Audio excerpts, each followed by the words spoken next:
इतिहासामध्ये बहिर्जी नाईक यांचा फक्त 2 वेळाच उल्लेख आढळतो. इतर बखरीमध्ये म्हणा, कुठेही. तर सर हे पुस्तक लिहिण्यामध्ये किती त्रास झाला म्हणजे त्यांचा इतिहास शोधण्यामध्ये? त्रास नाही म्हणता येणार त्याला. हं. कारण शिवचरित्राचाच विद्यार्थी असल्यामुळं हे नाव माझ्यासाठी नवीन नव्हतं. श्रीमान योगीमध्ये पण एक असं वाक्य आहे, की राजा जर का एखाद्या वाटेवरनं चालला, तर ती राजवाट व्हायला वेळ लागत नाही. आपल्याकडे सुभाषित आहे, ओके. महाजनो ये नगतः स पंथः भवन्ति. जी मोठी माणसं ज्या रस्त्याने जातात हं. तो राजमार्ग होतो. शाहिस्तेखानावरती लाल महालात जाऊन महाराजांनी हल्ला केला. म्हणजे पहिली सर्जिकल स्ट्राईक होती ती. आणि शत्रूच्या गोटात जाऊन म्हणजे आतमध्ये जाऊन त्याच्या मुख्यावर हल्ला करणं ही त्यावेळेला खूप मोठी बाब होती सर. त्याबद्दल काय सांगता येईल? आणि ती त्यावेळेलाही मोठी गोष्ट होती आणि आत्ताही तेवढीच मोठी गोष्ट आहे. हो.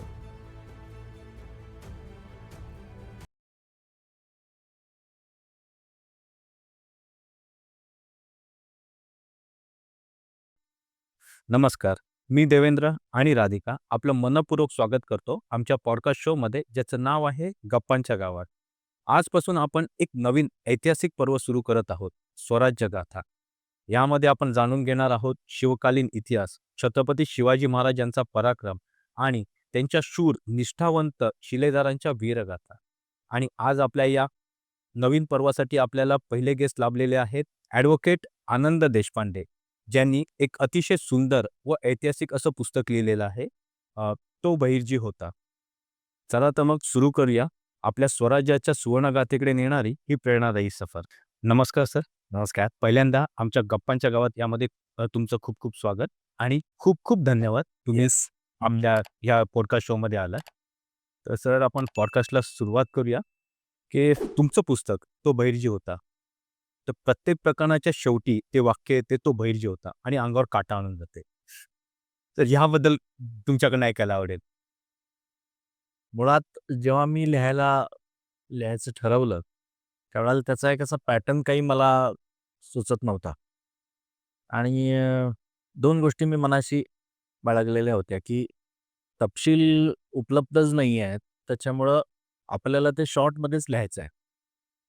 आणि तो पॅटर्न ठेवायचा आहे असा, की एक व्यक्ती त्या संदर्भातलं सगळ्या गोष्टी घडवती आहे.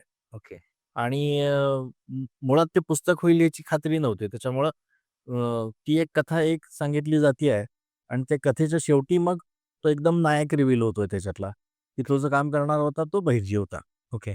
किंवा त्यांनी हे जे केलं तो एवढे या सगळ्या कथेमध्ये तो ईश्वरदास जो आहे, या कथेमधला जो आणखीन कोण आहे, तो तो हे सगळं घडवतोय आणि तो शेवटी मग तो बहिर्जी होता. असं करत तो एक पॅटर्न मला सुरुवातीला सापडल्यानंतर मग मला असं वाटलं, की हा थोडा इंटरेस्टिंग वाटतोय. ओके. आणि एकदम मी पहिल्यापासून जर तो बहिर्जीनी असं केलं, बहिर्जीनी तसं केलं, असं जर लिहित गेलो असतो, हां. तर त्याच्यातली मग तेवढी मजा केली असती. क्युरिओसिटी राहिली नसते. त्या दृष्टिकोनातून म्हणून मग तो पॅटर्न मी तसा वापरला ओके. आणि मग लोकांनाही ते जास्त अपील झालं.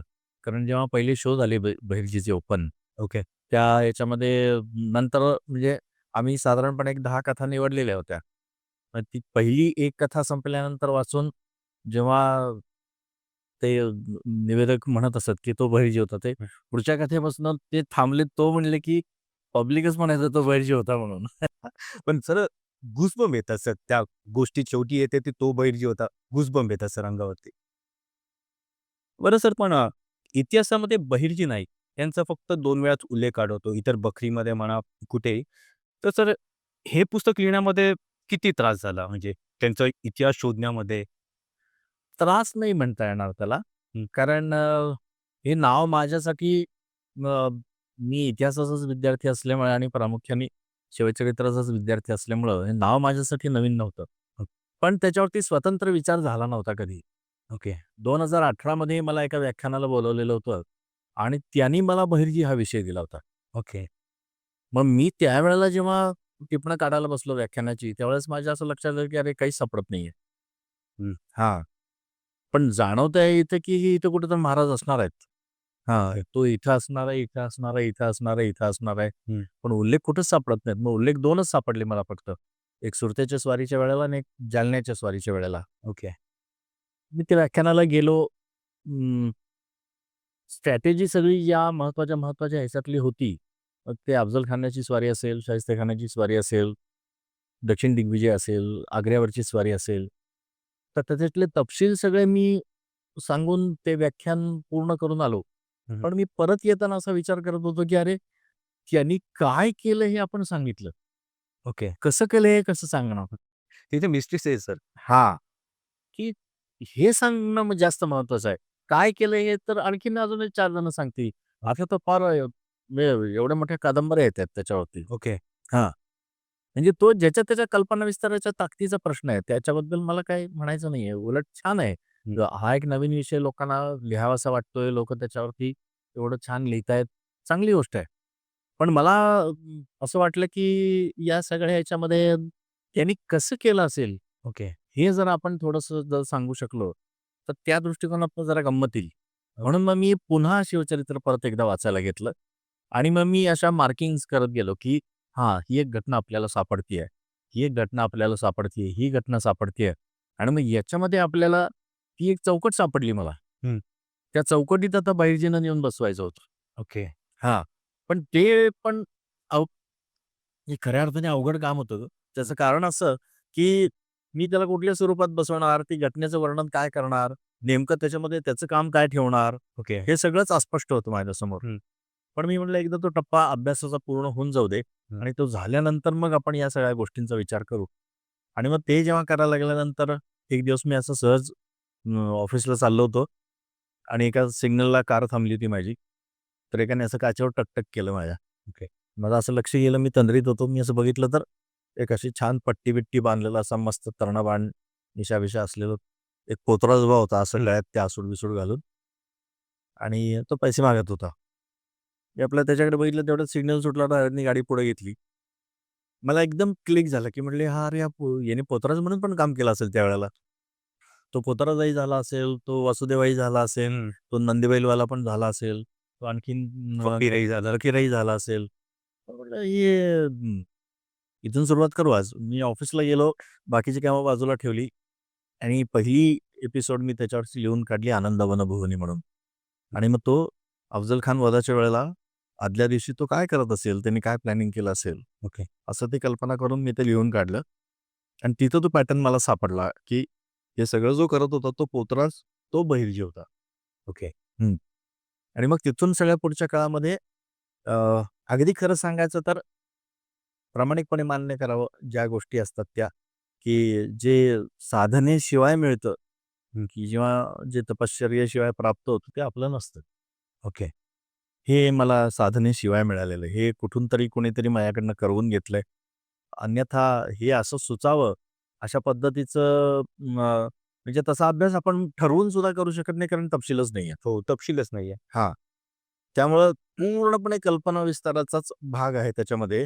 एक फक्त त्याच्यामध्ये गोष्ट अशी आहे, की मला जो एक महत्त्वाचा क्लू होता त्याच्यामधला किंवा त्याच्यामध्ये ते गोनी दांडेकरांच्या ज्या शिवकालीन विषयीन कादंबऱ्या आहेत 5. हं. त्या 5 कादंबऱ्यांच्यामध्ये पण त्यांनी बहिर्जी खूप छान रंगवलेला आहे. ओके. हां. तो माझ्या डोक्यासमोर तो बहिर्जी होता, की तो त्या पद्धतीने काय पद्धतीने तो बोलतो, काय पद्धतीने तो वागतो. हं. ही एक गाईडलाईन होती मला त्या सगळ्या ह्याच्यामध्ये. तर ती गाईडलाईन डोक्यात ठेवून तसा एकूणच तुम्ही माझी जर एकूण 10 पुस्तकं बघितली, हं, हं. तर त्या 10ही पुस्तकांच्या भाषेवरती अप्पांच्या म्हणजे गोनी दांडेकरांच्या भाषेचा प्रभाव खूप आहे. त्यामुळं मला ती भाषा थोडीशी आत्मसात असल्यासारखी असल्यामुळं मला ते लिहिणं सोपं गेलं. ओके. आणि मग तिथून पुढं मग एक 1-2 झाल्यानंतर मला मग ते सापडलं. मग उलट तो एक जम सापडतो तसा ते मला सापडलं आणि मग काय पुढच्या सगळ्या घटना तर लिहिलेल्याच होत्या. जे टिपणं काढलेली होती. हं. मग एक-एक घटनावर, एक-एक घटनावर तो एका वेगळ्या स्वरूपात, तो एका वेगळ्या स्वरूपात ओके. असं करत मला ते घ्यायला मजा आली खरं तर. त्रास-बीस काही नाही झाला. आनंद वाटला. पण सर त्यांच्याबद्दल आपल्याला काहीच माहिती नाहीये. हा एक त्यांचा काय म्हणतात त्यांचं यश म्हणावं, हं. त्या गुप्तहेरांचं, की आपल्याला काहीच माहिती नाही आणि गुप्तहेर होते हे दिसतंय आपल्याला. हे त्यांचंच यश आहे. कसं आहे गुप्तहेर ही जी संकल्पना आहे ना, हं. ही आपल्याकडे फार जुनी आहे. म्हणजे आपण जर चाणक्य सीरियल पाहिली असेल, ओके. तर त्याच्यातल्या काही प्रसंगांच्या मध्ये तो आर्य चाणक्य जी कामं करवून घेतात गुप्तहेरांच्याकडनं, म्हणजे ती संस्था तेवढी जुनी आहे आपल्याकडं. ओके. ते एक अत्यंत महत्त्वाचं खातं आहे आणि ते संपूर्णपणे राजाच्या अखत्यारीत असलेलं खातं आहे. म्हणजे मॅन टू मॅन संपर्क आहे. ओके. हां. कुठल्या मंत्र्यांच्या मार्फत, अष्टप्रधानांच्या मार्फत असली भानगडच नाही आहे तिथं. ओके. डायरेक्ट महाराज आणि बैलजी असंच नातं आहे ते. ओके. त्यामुळे त्या नात्याला एक वेगळ्या प्रकारची जवळीक आहे. त्या नात्याला एक प्रकारचा विश्वास आहे. म्हणून मी माझ्या एका ह्याच्यामध्ये शेवटच्या ह्याच्यामध्ये असं म्हणलंय, की शेवटी महाराज त्यांना असं म्हणाले, की आयुष्यामध्ये 2च माणसांच्या शब्दावरती मी डोळे झाकून विश्वास ठेवला. एक तुम्ही आणि दुसरे आऊसाहेब. तर ते ती संस्था आपल्याकडे जुनी आहे आणि सगळ्यात महत्त्वाचं असं आहे त्याच्यामध्ये, की याच्यामध्ये कुठल्याही लेखी ऑर्डर वगैरे काही भानगड नसते तिथं. हां, जे काय बोलायचं ते वैयक्तिक नोंदी कुठं आता मी आज इथून रसाळगडावर निघालोय, इथं काहीतरी मी हेरगिरी करणार आहे, असं कुठेतरी मी नोंदवून गेलोय, मस्टरवर सही आहे, असं काही नाही आहे. त्याच्यामुळं हे सगळं ओरली आहे. एकमेकांच्या समजुतीने आहे. ओके. एकमेकांच्या कामगिरीच्या अनुषंगाने ज्या खबरदारी घ्यायच्यात, त्यासुद्धा वैयक्तिकरित्या सांगितल्या गेलेल्या आहेत. त्यामुळं आपल्याला एक तसा जो काही ठोकळेबाज पॅटर्न असतो, हां. तसा काही दिसून येत नाही. ओके. आणि त्यातनं एक विश्वासाचं जे नातं आहे, महाराजांच्यामधलं आणि त्याच्यामधलं, ते नातं खूप महत्त्वाचं आहे. हं. त्या नात्याला नंतर मग एक उलट एक भावनिक किनारा आहे. हं. कारण कितीतरी गोष्टी त्याच्या भरोश्यावरती महाराजांनी केलेल्या आहेत नंतरच्या कालखंडामध्ये. तर त्या सगळ्याचा म्हणून एक परिपाक आपल्याला असा दिसतो, की ते इतर खात्यांचं सारखं ते खातं नाही आहे. हं. ते नातं आहे. नातं आहे. हां. आणि ते नातं असण्यात खरी गंमत आहे. ओके. सर, आपण आता जे शेवटच्या भागाचा तुम्ही उल्लेख केलात. मी वाचलंय. खूप टचिंग होऊन जाते आणि तो शेवटचा प्रसंग महाराजांच्या आपण जेव्हा महाराजांना अग्नी दिल्यानंतर एक शेवटचं पान उरते आणि तेव्हा त्यांच्या एका प्रधानाला कळते हे भैरजीच आहे आणि त्यानंतर भैरजी कुठेच दिसत नाही. हे सर कसं सुचलं? खूप टचिंग आहे सर हे. नाही एक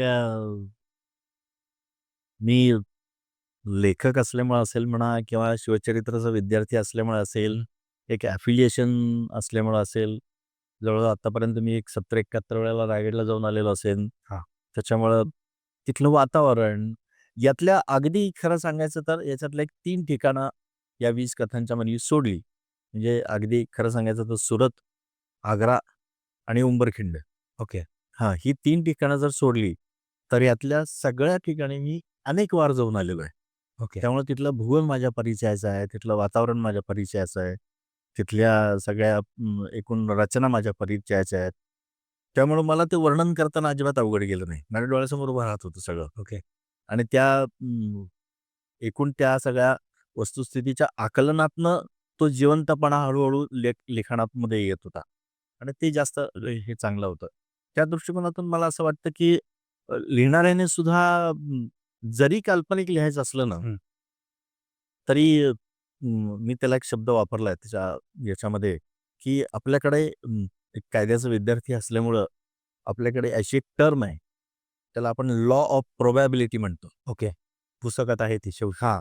तर ती लॉ ऑफ प्रोबॅबिलिटी जी असते ना, हं. म्हणजे वस्तुस्थितीच्या जास्तीत जास्त जवळ जायचा प्रयत्न करणं. त्याला आपण लॉ ऑफ प्रोबॅबिलिटी म्हणतो. प्रोबॅबिलिटी कशाला म्हणायचं? तर शक्यतेला आपण प्रोबॅबिलिटी म्हणतो. तर ते वाचल्यानंतर असं मनात येता कामा नये, की हे काय नाही, असं काही झालं नसेल. झालं नसतं. हां. असं त्याच्या उलटं जर मनात आलं, की हां, हां, याच्यापेक्षा वेगळं काही झालं नसेल, हां. तर मग तुम्ही यशस्वी झाला. हं. कोणाला जर असं वाटलं, की हे नाही, हे काय, हे असं म्हणजे असं कुठं असतं काय? असं जर वाटत असेल, तर मग तुमची प्रोबॅबिलिटी कमी पडली. ओके. हां. पण तसं त्या शेवटाकडे जात असताना मी एक लेखक असल्यामुळं आणि त्या दोघांच्या मधलं नातं मला माहिती असल्यामुळं हं. आणि पुढच्या तपशिलामध्ये कुठं भैरजी दिसत नसल्यामुळं हं. मी तो एक पोएटिक एंड केलेला आहे तो. तो काय तसाच मुळात हे पुस्तक हा इतिहास आहे, हा माझा दावा नाही. ओके. हां. त्यामुळे त्याच्याकडे कोणी त्या दृष्टिकोनातून पाहू नये. हं. तो एक कल्पनाशक्तीचा केलेला विस्तार आहे. हं. फक्त तो वास्तवाच्या जास्तीत जास्त जवळ कसा जाईल याचा प्रयत्नपूर्वक प्रयत्न केलेला आहे. किंबहुना प्रामाणिक प्रयत्न केलेला आहे. आणि तो सफल झाला. महाराजांकडे सैन्यबळ कमी होतं सर. त्यामुळे त्यांची प्रत्येक मोहीम ही नियोजनबद्ध असायची आणि हे नियोजन करताना त्यांना इन्फॉर्मेशन लागायचे. ते गुप्तहेर खातं त्यांना ते पुरवायचं. याबद्दल सर काही सांगू शकाल? नाही, मुळातच एकूण शिवचरित्रातल्या लढाया जर पाहिल्या आपण हं. किंवा कुठलीही स्वारी जर पाहिली, हं. तर त्याच्यामध्ये 3-4 गोष्टींचं महत्त्व आपल्याला नीट लक्षात येईल. हं. महाराजांनी किती गोष्टींचा विचार केला होता. त्याच्यातलं सगळ्यात पहिलं म्हणजे तुम्ही आत्ता जो मुद्दा मांडलात तो त्याच्यामध्ये एकतर उपलब्ध असलेली सैनिकांची संख्या. ओके. हं. त्यानंतर दुसरा महत्त्वाचा मुद्दा असा होता, की त्या करायच्या स्वारीचं संपूर्ण नियोजन म्हणजे प्लॅन ए, प्लॅन बी हे दोन्ही पूर्ण तयार असल्याशिवाय ही स्वारी कधी सुरू केली नाही. ओके. हां. चला आज चाललोय इकडून तर जाता-जाता हे करून टाकू असं कधी नाही. पूर्ण नियोजनात्मक भाग आणि त्या नियोजनाची परिपूर्णता ही बहिर्जीच्या खात्याच्या एकूण आलेल्या माहितीच्या आधारावरतीच ठरत असे. ह्याच्याबद्दल काही वादच नाहीये. हां. माझ्या अंदाजाने म्हणजे माझा तर्क आहे असा, की बहिर्जीचं खातं हे हेर खातं आणि तो त्याचा प्रमुख हे जर आपण एक स्वतंत्र खातं मानलं, तर तो कमीत कमी एक 50,000 तरी मनसबदार असला पाहिजे. ओके. म्हणजे 5,000 माणसं त्याच्या हाताखाली काम करत असावीत. ती दिल्लीपासून खाली गोळकोंड्यापर्यंत पसरलेली असावीत. हं. आणि त्या सगळ्यांशी त्याचा संपर्क आणि तिथून त्या बातम्या काढणं आणि ते मिळणं, हं. असं सगळा त्याचा तो नेटवर्कचा भाग असला पाहिजे. त्यामुळे या सगळ्याच गोष्टींच्या याच्यामध्ये आपल्याला असं लक्षात येतं, की 2 गोष्टी आपली तयारी, हं. आपली मॅनेजमेंट, त्याच्यानंतर आपली स्ट्रॅटेजी हे सगळं आपल्यापुरतं मर्यादित झालं. हं. दुसरा महत्त्वाचा मुद्दा आता याच्यामध्ये असा येतो, की हे आपलं युद्ध करायचंय का? तर नाही. नाही. ज्या शत्रूशी युद्ध करायचं आहे, हं. त्याची पूर्ण माहिती. हं. त्यानंतर त्याच्या प्रवासाचा मार्ग ओके. आणि मग महाराज नेहमी असं करायचे, की त्यांना हव्या त्या ठिकाणी तो आला, हं. की मग ते हल्ला करायचे. ओके. हां. त्यामुळे ती जागा सुद्धा महाराज स्वतः ठरवत असत. उबरखिंड. उंबरखिंड असेल, आणखीन कुठली असतील. इव्हन अगदी पारच्या अफजलखानाच्या तळावर केलेला हल्ला असू दे, हां. अफजलखानाच्या वधानंतर. हं. त्या जागा स्वतः महाराज ठरवत असत. ओके. हां, त्याला म्हणजे तिथे आणत हां, असत. त्याला ड्रॅग करून आणत असत शत्रूला. शत्रूला बरोबर त्या ठिकाणी आणून मग म्हणजे काय व्हायचं, हं. कमीत कमी वेळेत जास्तीत जास्त सैन्याचा हं. कमीत कमी संख्येनिशी पूर्ण पराभव करणं हे महाराजांना शक्य व्हायचं. त्याच्या पाठीमागचं सगळ्यात महत्त्वाचं यश आहे, हे प्लॅनिंगचंच आहे आणि ते प्लॅनिंगचं जे यश आहे, हं. ते त्या बहिर्जीच्या खात्याचं यश आहे. ओके. असं आपण म्हणायला काहीच हरकत नाही. परफेक्ट नियोजन असायचं ते. प्रश्नच नाही. सर असं एक अफजल खानाच्या भेटीच्या वेळेचा एक किस्सा बऱ्याच ठिकाणी ऐकवला जातो, की ज्यावेळेला अफजल खानाला महाराज भेटायला जाणार होते, त्या दिवशी सकाळी महाराजांना देवीचा दृष्टांत झाला आणि ही गोष्ट आपल्या सैन्यात ज्याप्रमाणे पसरवली गेली, त्याचप्रमाणे शत्रूच्या गोठ्यातही तशी पसरवली गेली होती, की शिवाजी महाराजांना भवानी मातेने दृष्टांत दिले, शिवाजी महाराज विजयी होणार आहे. मग जसं आपण म्हणतो युद्ध फक्त रणांगणावरच नाही, तर शत्रूच्या मनात देखील खेळायचं असते. तर हे त्याचं उत्तम उदाहरण वाटते मला. आ, मग टप्प्याटप्प्यात उत्तर देतो. हं. शत्रूच्या मनातलं जे युद्ध होतं, हं. ते महाराजांनी आधीच सुरू केलेलं होतं. ओके. हां. म्हणजे साधारण डिसेंबर 1658ला अफजल खानाने विजापूर सोडलं ओके. आणि त्याचा एकूण जर मार्ग आपण बघितला, हां. तर तो ज्या पद्धतीने एक देवस्थान उद्ध्वस्त करत येत होता, हं. तो सगळं करून म्हणजे डिसेंबर 1658 ते एप्रिल 1659 हं. असा तो वाईत येऊन थांबलेला आहे. ओके. तर ह्या सगळ्या कालखंडामध्ये जे आज म्हणजे कौतुक म्हणा किंवा ज्यांनी कोणी लिहिलं असेल त्याचे आभार मानणं म्हणा. आपल्याला महाराजांच्या फक्त 2च हेरांची नावं माहिती आहेत. ओके. हां, त्यातले एक बहिर्जी. बहिर्जी. ते स्वतः त्या खात्याचे प्रमुख होते. अफजल खानाच्या स्वारीमध्ये स्वारी अफजल खानाला घेऊन विजापूरपासून निघाल्यापासून त्यांच्या सैन्यात महाराजांचा एक हेर होता. ओके. त्याचं नाव होतं विश्वास नानाजी दिघे. अरे! आणि तो प्रत्येक वेळेला प्रत्येक मुक्कामावरनं बातम्या पाठवतोय. ओके. हां. तर या सगळ्या याच्यामध्ये त्यांच्या तिथल्या मनामध्ये जे काही खेळायचं युद्ध होतं, हं. ते वाईला आल्यानंतर जेव्हा पहिल्यांदा त्यांचे वकील महाराजांना भेटायला आले, कृष्णाजी भास्कर कुलकर्णी, हं. तेव्हापासूनच त्याची सुरुवात महाराजांनी केलेली होती. ओके. की ते घाबरलेले आहेत, ते घाबरलेले आहेत, ते घाबरलेले आहेत. आपण तो आपणास वडिलांसारखे आम्हाला हाताला धरून विजापूरला घेऊन जावे, आमचे काय ते उजू करावे वगैरे, वगैरे सगळे जे उल्लेख आहेत, त्या सगळ्या उल्लेखांच्या मधनं ते त्यांनी ऑलरेडी सुरू केलेलं होतं. फार सुंदर पुढचा तो प्रसंग आहे त्या सगळ्या ह्याच्यामध्ये, की हे असं सगळं सुरू केल्यानंतर नंतर मग जेव्हा महाराजांचे वकील भेटायला गेले, त्याच्या पुढचा टप्पा त्यांनी केला. ओके. हा, तर त्या दोन्ही त्यांच्या आणि अफजल खानाच्या जवळ 3 भेटी झाल्या. ओके. त्या तिन्ही भेटींच्या मध्ये जी केलेली कमाल आहे, त्यातनं त्या सगळ्या महाराज घाबरलेत या सगळ्या याच्यावरती एक शिक्का मारला गेला आणि म्हणजे त्याच्या बेडकीचा बैल करण्यामध्ये एक या सगळ्यांचाच खूप मोठा हातभार होता. ओके. दुसरा मुद्दा, हा सगळा पलीकडचा भाग झाला. अलीकडे काय चालू होतं, एकूण सैन्याची संख्या आणि एकूण त्याचं बळ याच्या ज्या काही बातम्या येत होत्या त्याच्यावरनं आपली माणसं काही थोडी घाबरलेली होती, की झालं तर बरं, नाही झालं तर काय होईल, झालं तर बरं, नाही झालं तर काय होईल, अशी जी एक शक्यता वाटत होती.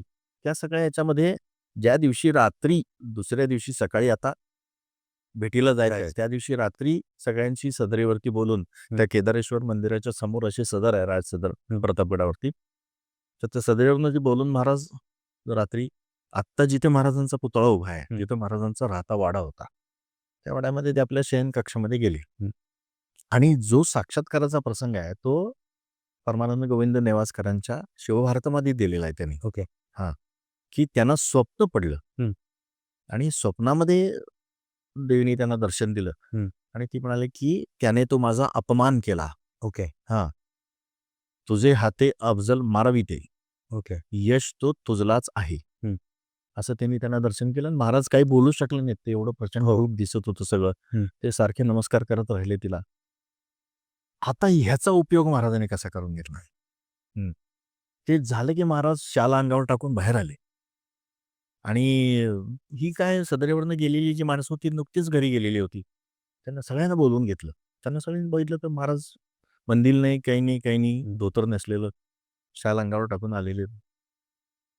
आणि ही सगळी मंडळी अशी पुन्हा संभ्रमात की आता काय नवीन, आता काय ऐकायला मिळतंय. आणि महाराजांनी त्यांना एकदम सांगितलं की आम्हा श्रीने दर्शन दिले, म्हणाली तुझे हाती अफजल मारविते, यश तो तुझलाच आहे. आता म्हणले आता मारूनच संपवायचं. ते जे मॉरल बूस्टिंग होतं ना आपल्या लोकांचं, ते त्या घटनेने घडून आलं. आता ते त्यांच्या पुरतं त्यांनी ठेवलं असतं, नमस्कार केला असतं, झोपी गेले असते तरी चाललं असतं. पण त्यांनाही माहिती होतं की हे जे यांचं चाललं होतं आपल्या लोकांचं, की झालं तर ठीक, नाही झालं तर काय, झालं तर ठीक, नाही झालं तर काय. आणि अफजल खान तेवढा मोठा होता. तर त्यांचं मॉरल बूस्टिंग करण्याकरता ती घटना खूप उपयोगी पडली. ओके. आणि त्यांच्याकडचं जे एकूण सगळं चाललेलं होतं, जे पंताजी गोपीनाथ बोकील ते सगळं त्यांच्या वकिलीच्या माध्यमातून करत होते, त्या सगळ्याचा अपेक्स पॉइंट, क्लायमॅक्स कधी झाला, तर ते दोघं जेव्हा समोरासमोर आले. ओके. ते समोरासमोर आल्यानंतर ते आले भेटीसाठी आणि अफजल खान त्यांना म्हणाला की या भेटा मला, तू अशा पद्धतीने वागतोस, आदिलशहाला मानत नाहीस, मौलाना मानत नाहीस, बादशहाला मानत नाहीस, तर तू ये आणि तुझी सगळी गुरमी सोडून मला भेट. म्हणून त्याने असे हात पसरल्यानंतर पहिलं वाक्य महाराज जे काय बोलले असतील ना, ते मानसशास्त्रीय दृष्टिकोनातून अत्यंत महत्वाचं आहे. ओके. जो 1 वर्षाचा सगळा त्यांनी मांडलेला सगळा जो घाट होता, त्या समोरच्या माणसांना कसं आहे, शेवटी त्या भेटीला दोघही जण काहीतरी मनाशी ठरवून आले होते नक्की. त्याचा एक विचार असतो. म्हणजे आता आम्ही वकील म्हणून जेव्हा क्रॉसला उभं राहतो, तेव्हा आमच्या डोक्यात एक काही प्रश्नावली तयार असते, की हा प्रश्न असा विचारायचा, मग हा प्रश्न असा विचारायचा, मग त्याचं अँटिसिपेटेड उत्तर हे येईल, मग ते नाही आलं तर काय करायचं, मग त्याचा पुढचा प्रश्न कसा विचार. तसं हे दोघंही काहीतरी ठरवून आले होते, की ही भेट होणार आहे, या भेटीकडे सगळ्या जगाचं लक्ष आहे, हे सगळं सगळ्यांना दोघांनाही माहिती होतं. पण मग जेव्हा समोरासमोर भेट होते तेव्हा त्याची विचारांची जी चेन आहे ती कशी कट करायची खटकन. ओके. तो भांबावला पाहिजे. तो त्याला काय त्याच्या डोक्यातनं सगळा विषय एकदम तो ब्लँक झाला पाहिजे. ह्याच्यासाठी काय करायचं? तर तो जेव्हा हे सगळं वाक्य बोलला, महाराज त्याच्यासमोर उभे राहिले आणि त्याला म्हणाले, खान साहेब काही भ्यावे ते श्री रघुनाथासी भ्यावे, आपणास काय म्हणून भ्यावे. आम्ही तो आपणास पुरते ओळखतो. आता तो एकदम असा असा ट्रान्समध्येच गेला, की गेले वर्षभर मी ऐकतोय, की आम्ही घाबरलोय, घाबरलोय, घाबरलोय. तुम्ही या आणि आम्हाला हाताला धरून घेऊन जावान. मग सगळं आणि भस्कन समोरासमोर जेव्हा येतात तेव्हा पटकन महाराज म्हणतात त्याला, की काही भ्यावे ते श्री रघुनाथासी भ्यावे, आपणास काय म्हणून भ्यावे. तिथं त्याच्या विचारांची मालिका तोडणं, त्याच्या डोक्यातला सगळा विषय संपवणं, त्याला ब्लँक करणं, हे महाराजांनी एका सेकंदात केलेलं आहे. ओके. मला नेहमी एक शिवचरित्राचा विद्यार्थी म्हणून असं वाटतं, की शिवचरित्राचा युद्धाभ्यास शिकला पाहिजे, भौगोलिक अभ्यास शिकला पाहिजे, इतिहासाच्या दृष्टिकोनातून महत्त्व शिकलं पाहिजे, पण शिवचरित्राचा मानसिकदृष्ट्या सुद्धा अभ्यास होणं महत्त्वाचं आहे. या प्रत्येक प्रसंगामध्ये म्हणजे बरं ते मी कोणी सांगितलं नाही, ते समर्थांनीच सांगून ठेवलंय. ओके. समर्थांनी संभाजी महाराजांना लिहिलेल्या पत्रात जे 2 वाक्य वापरलेली आहेत ना, ती वाक्य या दृष्टिकोनातून सगळ्यात महत्त्वाची आहेत. ओके. ते म्हणाले, तुमच्या वडिलांचं रूप आठवा, प्रताप आठवा, हे तर आठवाच. पण पुढं काय म्हणतात ते? ते आजचे मानसशास्त्रीय सांगतात.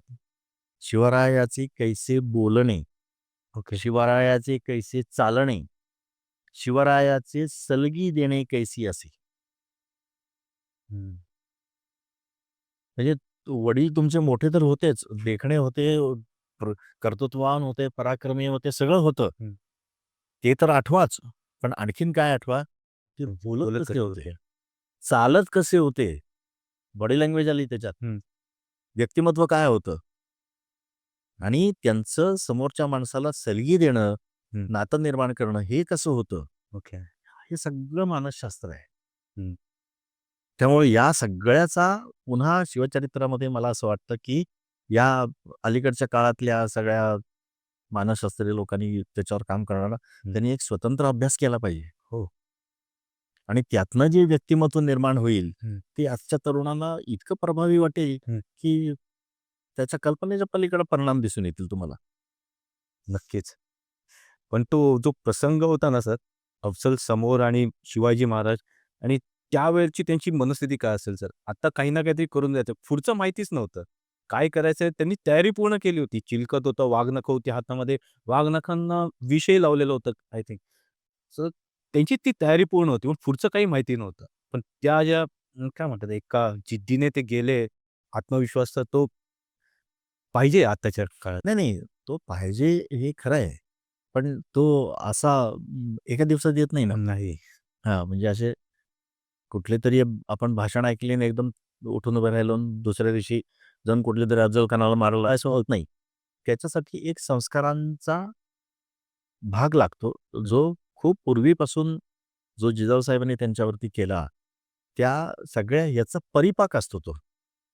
म्हणजे असं कधीतरी कोणाचं तरी अलीकडं जी काय म्हणतो ना आपण, कसली काय म्हणता तुम्ही त्यांना, ती कसली भाषणं, मोटिव्हेशनल. मोटिव्हेशनल, हां.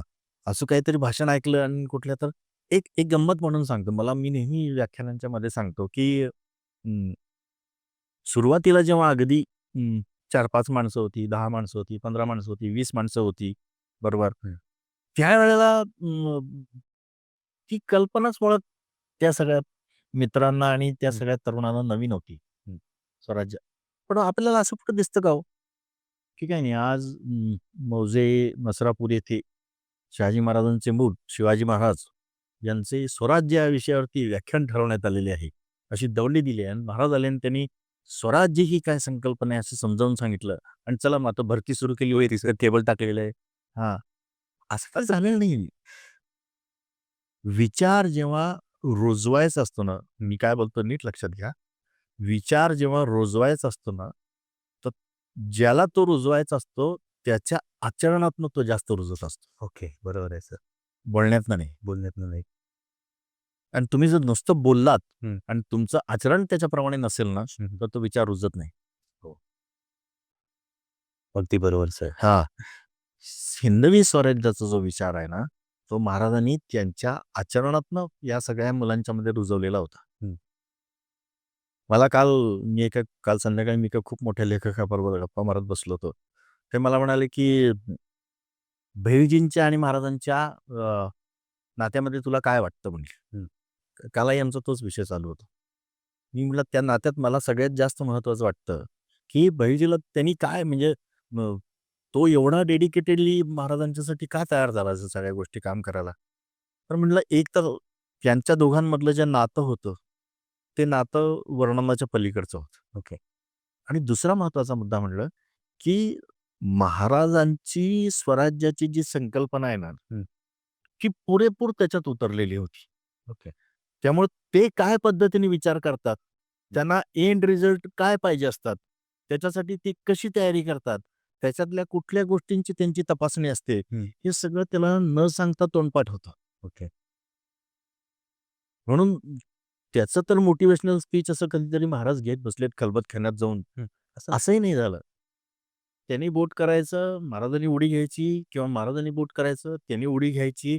हेच जे आपल्याला दिसतं ना, ते "ये हृदयीचे ते हृदयी घातले" असं झाल्यानंतरच घडून येतं. आणि ते आचरणातनंच घडतं. हो. ते प्रवचनातनं घडत नाही. प्रवचनातनं घडत नाही. आणि संपूर्ण एक एक बहिर्जी हे आता आपल्या पुरतं एक उदाहरण आहे. पण उद्या तानाजी असेल, येसाजी सगळे असेल, किल्लेदार. भाऊ बाजीप्रभू असतील, मोरारबाजी असतील, ही माणसं सगळ्या आपल्या घरादारावर निखारा ठेवून त्या स्वराज्यासाठी मरायला तयार जेव्हा होतात ना, त्यावेळेला हे लक्षात येतं, की हे नुसतं स्वराज्याचं आणि ही जी संकल्पना आहे, ही संकल्पना नुसती महाराजांच्या बोलण्यातनं त्याच्यातनं नाही, महाराजांनी आचरणात शाहिस्तेखानावरती हल्ला करायला स्वतः गेले. अफजल खानाला भेटायला स्वतः गेले.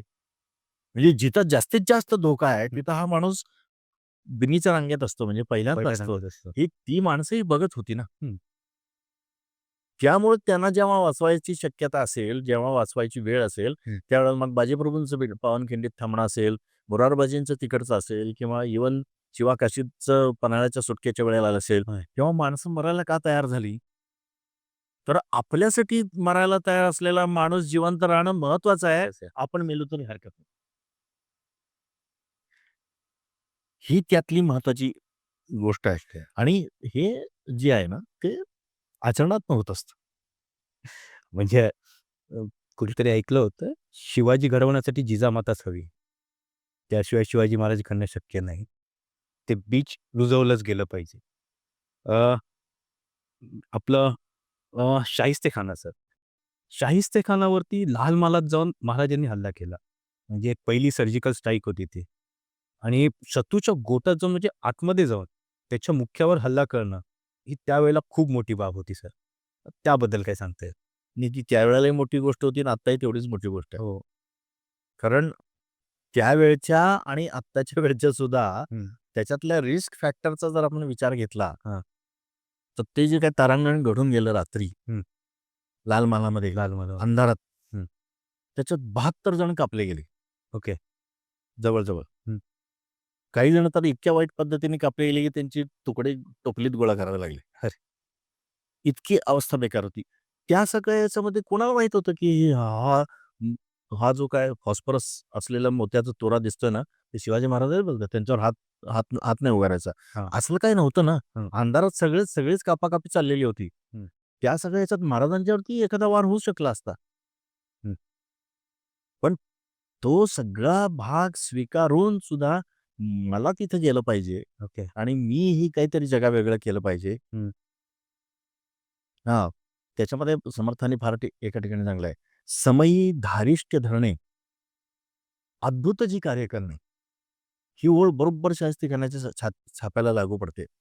त्या समयी धारिष्ट्य केवढं 1.5 लाखाच्या फौजेमध्ये 300 माणसांनी त्या वाड्यात घुसायचं. बरं त्या वाड्यात कुठल्यातरी एका खोलीमध्ये तो शाहिस्तेखान असणार, तिथपर्यंत पोहोचायचं आणि त्याला उडवायचा आणि परत निघायची आहे. ना जिवंत परत यायचं. परत यायचं ती आहे.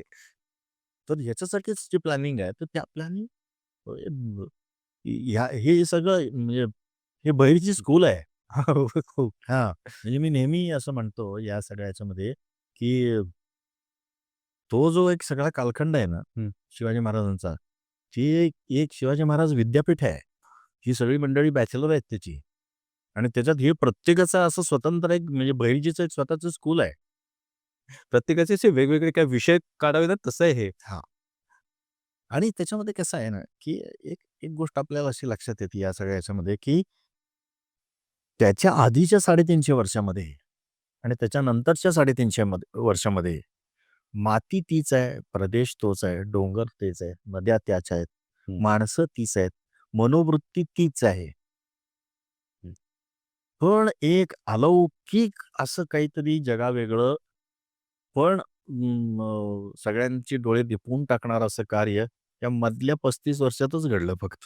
हं. म्हणजे मी नेहमी असं म्हणतो, की जे आधीच्या 350 वर्षात घडवता आलं नाही हं. आणि जे पुढच्या 350 वर्षात टिकवता आलं नाही. असं एक मध्येच असा एक तुम्हाला डोंगर दिसतो, हं. की जो महाराजांच्या कर्तृत्वाचा निदर्शक आहे असा. तो कशामुळे घडला? हीच माणसं होती ना. हो. त्याच्या आधी तीच माणसं होती. हं. मनोवृत्ती त्याच होत्या. हो. पण महाराजांनी त्या सगळ्यांच्या समोर एक प्रचंड मोठं वर्तुळ काढलं. हं. त्यांचे प्रश्न, त्यांच्या परंपरा, त्यांच्या रूढी, त्यांचा समाज, त्यांची जात, त्यांची पात सगळं जागच्या जागी ठेवलं. हं. पण त्या छोट्या, छोट्या, छोट्या, छोट्या रेघांच्या समोर स्वराज्याची, देवदेश धर्माची एक मोठी रेघ काढून दाखवली हं. आणि त्यांना सांगितलं, की "अरे याच्यासाठी नसतं मरायचं, याच्यासाठी मरायचं असतं. आपला जीव एवढ्या बारीक-सारीक गोष्टींसाठी नसतो घालवायचा. हं. मरायचं कशासाठी असतं तर देवदेश आणि धर्मासाठी मरायचं असतं." त्यामुळे तुम्हाला असं लक्षात येते, की तिथनं महाराष्ट्राचा कायापालटच झालेला आहे एकदम. हो. 350 वर्षामध्ये जे महाराष्ट्रामध्ये घडलं नाही, हं. ते पुढच्या 150 वर्षामध्ये मराठी अटकेला जाऊन पोहोचले. हो. फार अटक ते कटक आणि नर्मदेपासून कावेरीपर्यंत, तुंगभद्रेपर्यंतचं साम्राज्य उभं राहिलं पुढच्या काळात मध्ये मराठ्यांचं. त्याचं कारण छत्रपती शिवाजी महाराज विद्यापीठ आहे. आणि ते सर म्हणजे पहिला जेव्हा त्यांनी तोरणा घेतला त्यावेळेला जी 10-15 लोकं त्यांच्याबरोबर होती, त्यांच्यामध्येही तेच दिसतंय. हे सुरुवातीपासूनच आहे. त्यांच्यामध्येही तेच आणि शेवटी जेव्हा पूर्ण महाराजांचा राज्याभिषेक झाला. सगळ्यात महत्वाचं काय माहिती आहे का? आपण म्हणजे खूप लहान वयामध्ये आपण शिवचरित्र शिकून मोकळं होतो. ओके. 4थीमध्ये 60 मार्काला शिवचरित्र आहे. हो. म्हणजे मी नेहमी आजपर्यंत म्हणजे 40 वर्ष तेच सांगत आलोय, की 60-60 वर्षाची 4 आयुष्य जे व्यक्तिमत्व शिकायला कमी पडतील, असं एक व्यक्तिमत्व आम्ही 4थीत 60 मार्काला शिकून मोकळं होतो. त्यामुळं पुढच्या काळामध्ये या सगळ्या गोष्टींचा विचार एक विद्यार्थी म्हणून एक काही काही होतच नाही. तसं नाही. एवढा व्यक्तिमत्व विकासाचा प्रचंड मोठा आदर्श आहे आपल्यासमोर. हं.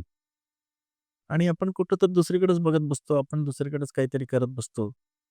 तर हे समजून घेणं जे आहे ना, ते समजून घेण्यासाठी ते बऱ्याच वेळेला ते घरातलंच असल्यामुळं, आपणच त्याच अंगणात वाढलेलो असल्यामुळं, आपण त्याच व्यक्तिमत्वांच्या जवळपास वावरलेलं असल्यामुळं, हं. कदाचित आपल्याला त्याचं काही महत्त्व वाटत नसेल. हं. मग ते परकीयांना जेवढं वाटलं तेवढं सुद्धा आपल्याला वाटलं की नाही हा एक पुन्हा एक स्वतंत्र अभ्यासाचा विषय आहे. हो. पण याच्यामध्ये जिजाऊसाहेबांच्या संस्कारांचा, स्वतः महाराजांच्या प्रज्ञेचा, त्यांच्या ग्रास्पिंगचा, समस्या समजून घेण्याच्या त्यांच्या ताकदीचा आणि सगळ्यात महत्त्वाचं लक्षात येतं म्हणजे मी पुन्हा मागच्या मुद्द्यावरती येतो, की मानसिक अभ्यास जो होणं महत्त्वाचा आहे वैज्ञानिक पद्धतीने, की तीच माणसं हाताशी धरून त्याच माणसांच्या करवी हं. त्यांनी हे सगळं उभं केलं की नाही? हो. हां.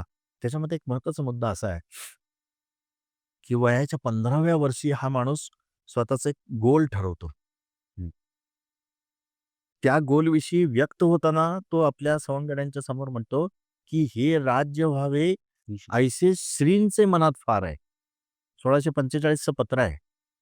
दादाजी नरस प्रभू देशपांड्यानं लिहिलेलं. त्याच्यात हे वाक्य महाराजांनी वापरलेलं आहे. काय? म्हणजे हे असं सगळं व्हावं हे मला वाटत नाहीये. म्हणजे हे मी करणार आहे. हं. पण हे माझ्या मनात नाहीये. हे त्यांच्या मनात आहे. आणि म्हणून आपल्याला करायचंय. मलाही करायचंय, तुम्हालाही करायचंय. नाहीतर ते मला वाटतंय म्हणून तुम्ही सगळ्यांनी करा, असं नाहीये ते. हे त्यांना वाटतंय, श्री शंभूंना वाटतंय म्हणून आपण करायचंय. मी पण करणार आहे, तुम्ही पण करायचंय, तुम्ही पण करायचंय. त्यामुळे ते जे यश, जे कलेक्टिव्ह यश आपल्याला नंतरचं दिसतं ना शिवचरित्रातलं, त्याच्या पाठीमागचं कारण एक आहे, की या मुलाचा 15व्या वर्षी फोकस तयार होता. हं. त्याच्यातलं लाईट कुठून येणार ते ठरलेलं होतं. त्या लाईटमध्ये कोणी कोणी काम करायचं ते ठरलेलं होतं. प्रत्येकाचा स्टेज बिझनेस ठरलेला होता. आणि पूर्ण तयारीनिशी एक व्यक्तिमत्व आपल्याला या ह्याच्यात उतरलेलं दिसतं आणि ते ठरवून असं उतरलंय, की ही सगळी दुर्दशा मी बदलून दाखवीन. आणि घडलं तसं. घडलं तसं, बदलली गेली. हां. जे केवळ अशक्य प्राय वाटावं असं होतं, ते त्या माणसाने स्वतःच्या कारकिर्दीत घडवून दाखवलं. सर, महाराजांनी आग्र्याला जाताना जेवढी लोकं नेली, तेवढ्या सगळ्या लोकांना परत घेऊन आले. असंच नाही की ते एकटेच सुटून परत आले. जेवढे गेले होते तेवढे सगळे सुखरूप परत आले. तर त्यांनी हे नियोजन आग्र्याला जाण्यापूर्वीच केलं होतं का? आत्ता ठामपणे आपल्याला असं काही म्हणता येणार नाही, कारण असं जर आपण ठामपणे म्हणलं तर आपल्याला असं गृहीत धरावं लागेल, की आपण जिथे अटकेत पडू, हे पण महाराजांना कळलं होतं का काय मग? ओके. तर ते त्या भूमिकेतनं गेले नव्हते. पण तसं प्रिपरेशन तर केलं असेल. प्रिपरेशन असणार आहे 100%. पण त्या भूमिकेतनं ते गेले नव्हते. या पद्धतीनं त्यांना तिथं वागवलं जाईल. ते एक वेगळी भूमिका डोक्यात घेऊन गेले असावेत कदाचित. हं. अ, त्यामुळं मला असं वाटतं, की अ, हे अटकेत पडल्यानंतर सुटायचा जो पुढचा भाग आहे ना, हं, हं. तो त्यांच्या आणि बहिर्जीच्या बुद्धिमत्तेचं आलेलं ते एक अलौकिक प्लॅनिंगचं उदाहरण आहे, की अशी म्हणजे आपण ज्याला म्हणतो ना, की इमर्जन्सी झाल्यानंतर त्याला काय म्हणतो आपण? त्याला एक प्लॅन म्हणतो ना कसला तरी तो. म्हणजे संकटकालीन एक आपत्कालीन एक आपत्कालीन प्लॅन असतो. हां, प्लॅन असतो आपला तसा. तसा तो तो तो ऐन वेळेला आकाराला आलेला असावा तिथं. कारण निम्म्या टप्प्यापर्यंत त्या दिवशीच्या महाराजांच्या आणि औरंगजेबाच्या भेटीपर्यंत तरी महाराजांच्या डोक्यामध्ये असं काहीतरी निर्माण होईल असं असं आलेलं असं मला तर नाही वाटत अभ्यासातनं. ओके. हां, पण ते आल्यानंतर मात्र जे त्यांनी करून दाखवलं ना, हो. हां, ते औरंगजेबाच्या सुद्धा डोक्यात नव्हतं. म्हणजे इतकं ते अफाट.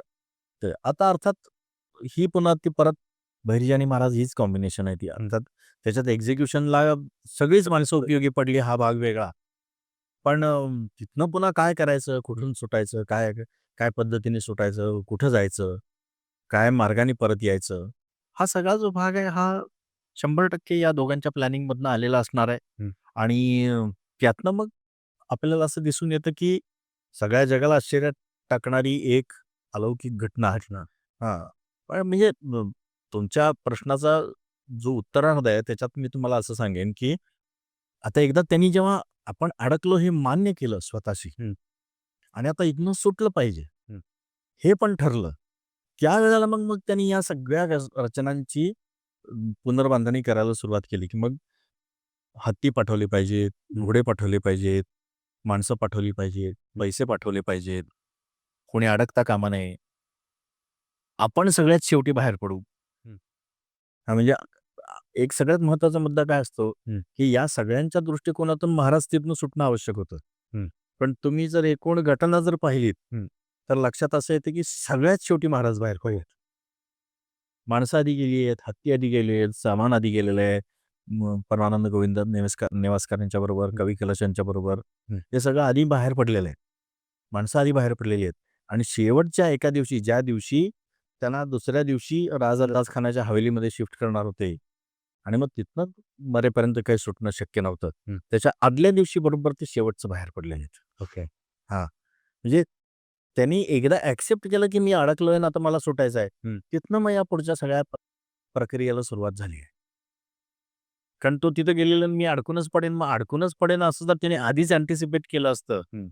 तर मग कदाचित त्यांनी वेगळा विचार केला असता. हो, सुटणं कठीण झालं असतं. हां.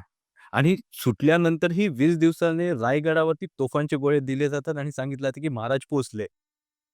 तिकडेच अर्धवट निघून जाते म्हणजे पाठलाग थांबला जातो. हां, पोहोचलेच ते. ते नंतर पोहोचलेत ना सर? नाही, नाही. पोहोचले. 21 दिवसामध्ये ते हं. म्हणजे तारखा उपलब्ध आहेत ना, मी तुम्हाला सांगेन सुद्धा. 17 ऑगस्टला ते काहीतरी निघाले. ओके. हां. आणि त्याच्यानंतर 21 दिवस. हं. अ, 21 का 25 दिवसात ते राजगडला पोहोचलेत ते. ओके. हां. म्हणजे हे जे थांबवलं, ते संभाजी महाराजांच्या बाबतीत थांबवलं. ओके. हे एक महत्वाचा भाग त्याच्यामध्ये त्यांनी असा केला, की ते आग्र्यापासून निघाले हं. आणि सगळ्यांची कल्पना अशी की ते खाली येतील. तर ते उलटे मथुरेला गेले. ओके. मथुरेला त्या काशीपंतांच्याकडे, विसाजी पंतांच्याकडे जे मोरोपंतांचे मेव्हणे होते, हं. त्यांच्याकडे त्यांना ठेवलं आणि मग ते नरवरच्या घाटीतनं इकडून असे खाली उतरले. त्यावेळेला संभाजी महाराज बरोबर नव्हते. हं. आणि मग राजगडला ज्या दिवशी पोहोचले, त्या दिवशी त्यांनी ती अफवा उठवली, की वाटेतल्या प्रवासाचा त्रास सहन न होऊन हं. संभाजी महाराज वाटेत वारले. ओके. त्यांनी त्यांचे दिवस सुद्धा घातले राजगडावरती. आणि मग त्याच्या बातम्या जेव्हा औरंगजेबाला पोहोचल्या, हं. तेव्हा त्यांनी त्यांचा हे थांबवला. थांबवलं. आणि मग 25 नोव्हेंबरच्या सुमारास ही तिघजण मंडळी नंतर त्यांना घेऊन राजगडावरती आलेली आहे, संभाजी महाराजांना घेऊन. ओके. त्याच्यावर ती माझी सुखरूप म्हणून एक कथा आहे ओके. त्या पुस्तकामध्ये. त्याही वेळेला पुन्हा त्यांना लीड करायला हाच बाबा गेलेला असणार आहे. वाटतेच म्हणजे त्यांचा प्रेझेन्स जाणवतो प्रत्येक ठिकाणी आपल्याला. सर आपण दिग्पाल लांजेकरांच्या फर्जंद, फतेह शिकस्त, शेर शिवराज या मूव्हीमध्ये पण काम केलेलं आहे आणि त्यांना ऐतिहासिक सपोर्टही दिलेला आहे. तर याबद्दल काही सांगता येईल? माझं सुदैव असं की मृणाल कुलकर्णींच्या रमा माधवमध्ये ते सहाय्यक दिग्दर्शक होते ओके. आणि मी त्याच्यामध्ये त्र्यंबकराव पेठ्यांचं काम करत होतो. हं. त्या दरम्यान आमच्या ओळखी झाल्यानंतर आम्ही सेन्सॉर बोर्डावरती सुद्धा महाराष्ट्र राज्याच्या दोघं एकत्रपणे काम करत होतो.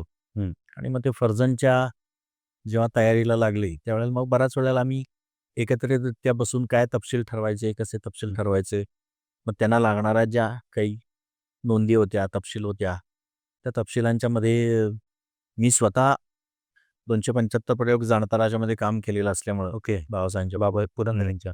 असं पुरंदरेंच्या. त्यामुळे त्या एकूण वेशभूषेबद्दल, केशभूषेबद्दल मला थोडीशी माहिती असल्यामुळे मी त्यांच्याबरोबरती होतो आणि मग तो नंतर आम्ही मग सलग एकत्र जवळ परवापर्यंत आम्ही त्या सगळ्या ह्याच्यामध्ये कंटिन्यू राहिलो आणि खूप चांगली मालिका महाराष्ट्राला बघायला मिळते उद्या खूप छान आहे सर ते. ओके. तर पावनखिंड या मूव्हीमध्ये ना सर एक सीन आहे जो अंगावर काटा आणून जातो. जेव्हा शिवा काशीत पकडला जातो आणि त्याच्या चेहऱ्यावरती काळोख आहे तिकडे, पण त्याच्या चेहऱ्यावरती एक स्मित हास्य दिसते. जेव्हा त्याला पकडलं जाते, कारण की त्याला ही खात्री होती, की आता मला पकडलं तर महाराज सुटले. तर ही त्यांची जी म्हणतात ना शिवा काशीत जे मरणाच्या दारात उभा राहूनही तो एक स्मित हास्य करतोय सर. हे महाराजांनी प्रत्येकामध्ये रुजवलं होतं सर. आणि तुम्ही म्हणालात ना, की जात, धर्म यासाठी मरण्यापेक्षा एक त्यांनी वरती लाईन दिली होती, स्वराज्यासाठी. तर हे जाणवते सर तिकडे.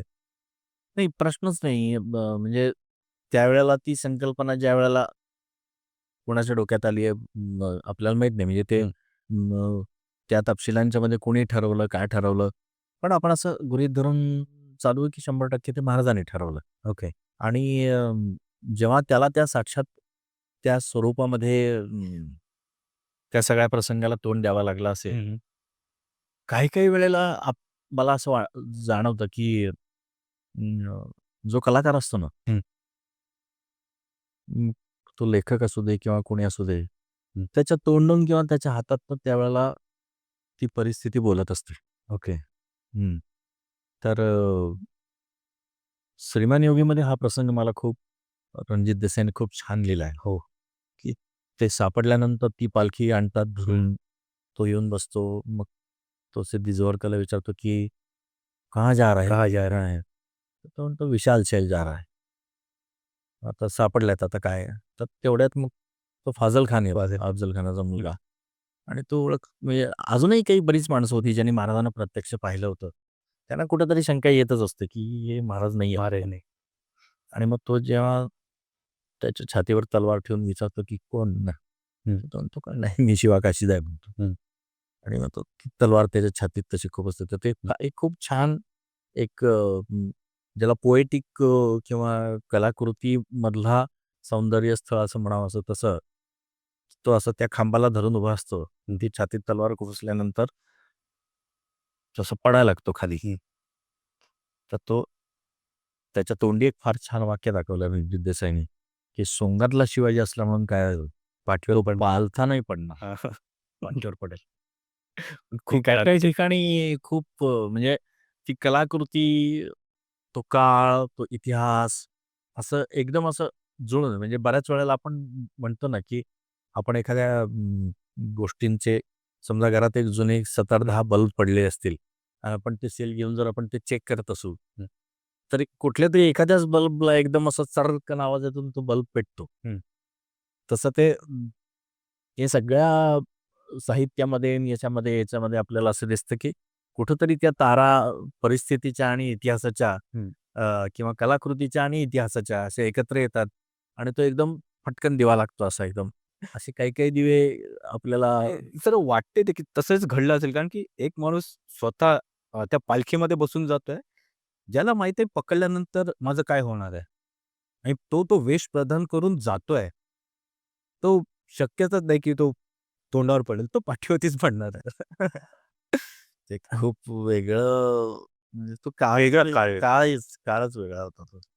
हे आपल्याकडे एक संस्कृत सुभाषित आहे, की प्रजेमुळे राजा घडतो का राजामुळे प्रजा घडते? हां.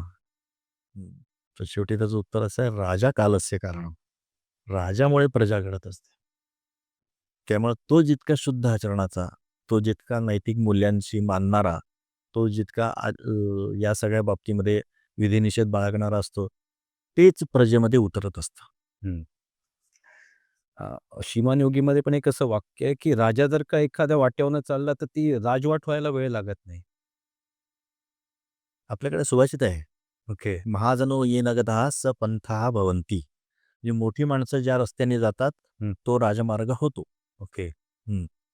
सर पन्हाळ्याचा विषय झाला. तर पन्हाळ्याच्या सुटकेसच्या वेळेला महाराजांनी पहिल्यांदा बॉडी डबल यूज केला होता. बॉडी डबल ही पकडा आताची फ्रेज झाली. पण इतिहासामध्ये ते पहिल्यांदाच घडलं होतं आणि एकमेव आहे असं मला वाटते. ह्याबद्दल तुम्ही काय सांगाल? नाही एकमेव नाही आहे. कारण बॉडी डबल त्याच्या आधी पण फार चाणक्याच्या काळापासून कधी ना कधीतरी वापरले गेलेले आहेत. ओके. नाही अशातला भाग नाही.